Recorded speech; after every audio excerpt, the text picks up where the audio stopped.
a partir da aprovação do projeto de lei 236 de 2012, que é o novo Código Penal, não é verdade? E a segunda parte, né, diz que não há pena sem lei anterior também. Então, vejo que basicamente fala a mesma coisa, ou seja, tudo depende de lei, tanto a definição do crime quanto a aplicação da pena, sem lei anterior, ou sem uma lei que defina, autoriza, diga quanto é que é a pena, quando é que deverá ser essa pena. Então, vejam que, na verdade, esse segundo princípio, essa segunda parte do artigo 5º, inciso 39 da Constituição Federal, é a reserva legal. Então, temos dois subprincípios no princípio da legalidade penal, temos dois subprincípios. O primeiro subprincípio é o princípio da anterioridade e o segundo princípio é o princípio da reserva legal. Tudo tem que ter lei. Tudo tem que ter lei, não é verdade? Então, o direito penal, ele é direito positivo pleno, não é verdade? Por quê? Porque ele está sempre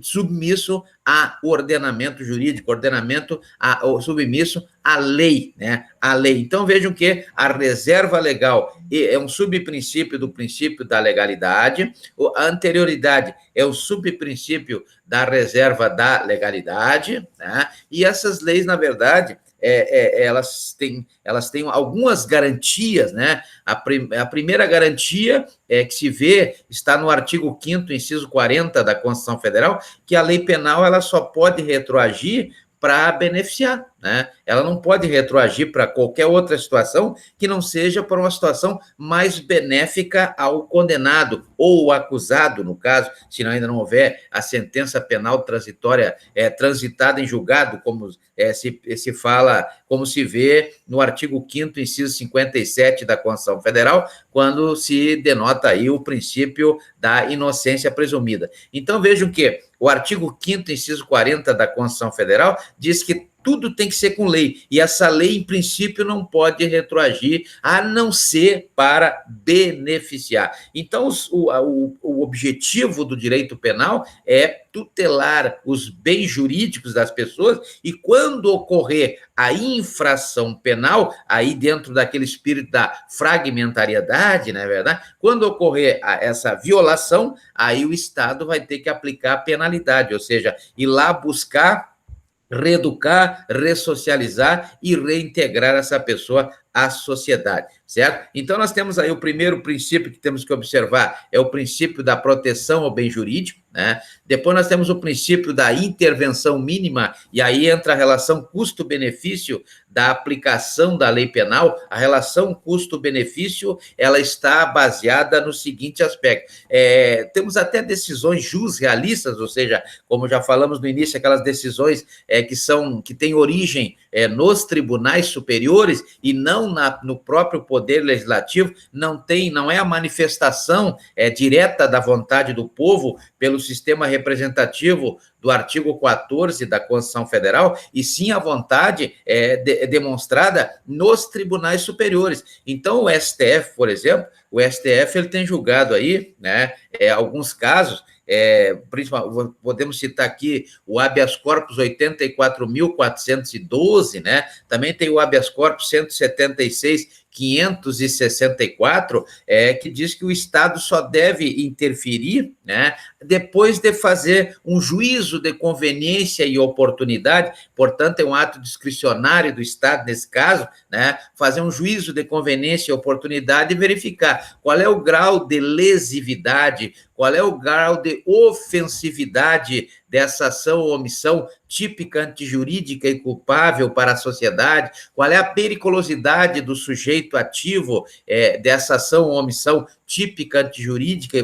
e culpável, né? E também qual é o grau de reprovabilidade na sociedade, para depois determinar se será o caso de exercer a jurisdição, ou seja, a solução de um conflito pela heterocomposição através da jurisdição criminal. Então, vejam que o princípio da insignificância primeiro deverá ser verificado quais são os graus de lesividade, de ofensividade, de periculosidade do sujeito ativo, da reprovabilidade da sociedade em relação àquela ação ou omissão, para depois determinar se é o caso ou não de consideração quanto a intervenção mínima do Estado. Então, veja que, num primeiro momento, o papel do direito penal é tutelar o direito. Na verdade, não é tutelar, né? Tutelar não é aplicar uma pena, aplicar uma sanção, né? Eu estou falando em pena, mas, na verdade, deve-se analisar no sentido genérico, como sanção, haja vista a medida de segurança, haja vista a medida socioeducativa, né? Então, veja que essa sanção, ela vai ser uma resposta do Estado, resposta do Poder Judiciário para a sociedade contra alguém que praticou uma infração penal e, portanto, deverá ser reeducado, ressocializado e reintegrado à sociedade, não é verdade?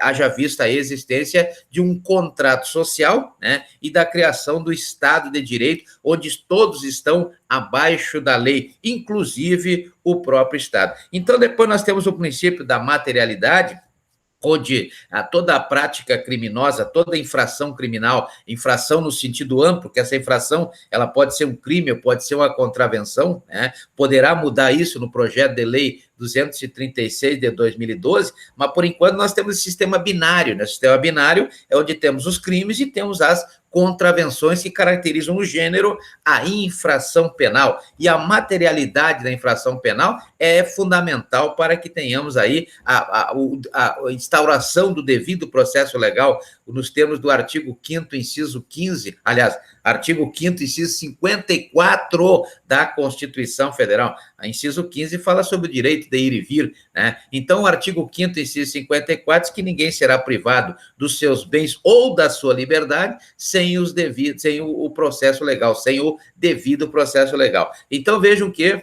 a materialidade é uma das dúvidas, né, porque todo o processo ele se inicia baseado em indícios, né, nos termos do artigo 239 do Código de Processo Penal. E a partir daí, né, dependendo das comprovações de um lado e do outro, lembrando sempre que no caso do crime, o titular da ação penal, aquela ação que vai provocar o exercício da jurisdição, vai provocar o exercício do Poder Judiciário, né, para resolver esse conflito, que tem interesse público, tratando-se de direito penal, né, essa ação penal que está lá no artigo 24 do Código de Processo Penal, que está no artigo 100 do Código Penal, né, e o instrumento que o Ministério Público tenha é a denúncia do artigo 41 do Código de Processo Penal para provocar a jurisdição. E aí precisa comprovar aquilo que vai ser alegado no processo nos termos do artigo 156 do Código